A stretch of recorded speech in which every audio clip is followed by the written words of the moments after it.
Hi అండి, నమస్తే. ఈరోజు వీడియోలో మనం బియ్య పిండితో అప్పటికప్పుడు పునుగులు తయారు చేసుకుందామండి. దీనికోసం పిండి ముందుగా తయారు చేయాల్సిన అవసరం ఏం లేదండి. జస్ట్ ఒక అరగంటలో మనం చక్కటి కరకరలాడే పునుగులు తయారు చేసుకోవచ్చు, అది కూడా బియ్య పిండితో. మరి తయారు చేసుకుందామా? మరి రెసిపీలోకి వెళ్ళిపోదామా? దీనికోసం మనం 2 కప్పుల బియ్య పిండి తీసుకోవాలి, దాదాపు 100 గ్రాములు. ఇది పొడి బియ్య పిండి అండి, మార్కెట్లో కొన్నది. మనం ఎంత బియ్య పిండి అయితే తీసుకున్నామో దాంట్లో సగం, అంటే 1 కప్పు మైదా పిండి తీసుకోవాలి. ఇప్పుడు అందులో 1 కప్పు పుల్లటి పెరుగు తీసుకోవాలి.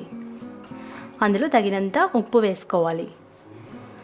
ఇప్పుడు అందులో చిన్నగా కట్ చేసుకున్న ఒక పెద్ద ఉల్లిపాయ, 4-5 పచ్చిమిరపకాయలు, అలాగే 2 రెబ్బల కరివేపాకు కట్ చేసుకుని వేసుకోండి. ఇందులో కొత్తిమీర కూడా వేసుకోవచ్చు.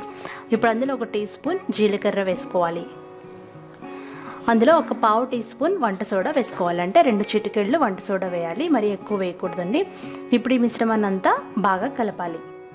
మన పెరుగుతో ఎంత కలుస్తుందో అంతవరకు కలపాలి. తర్వాత కొంచెంగా నీళ్లు పోసుకుంటూ కొంచెం జారుగా పిండిని కలుపుకోవాలి. మరి ఎక్కువ వాటర్ పోసేయకూడదు అనమాట. చూసారు కదా, ఈ విధంగా గట్టిగా కలుపుకోవాలి. ఇది మనం కాసేపు నానబెడతాం కాబట్టి అప్పుడు కొంచెం లూజ్ అవుతుంది.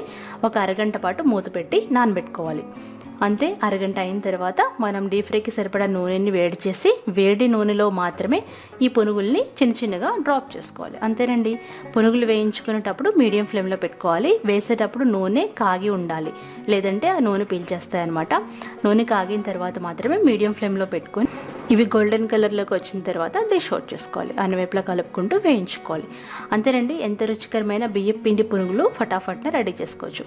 మీకు నచ్చిన చట్నీతో సర్వ్ చేసుకోండి. ఈవినింగ్ స్నాక్స్లో కానీ మార్నింగ్ బ్రేక్ఫాస్ట్లో కానీ మంచి రెసిపీ అండి, మీరు తప్పకుండా ట్రై చేయండి.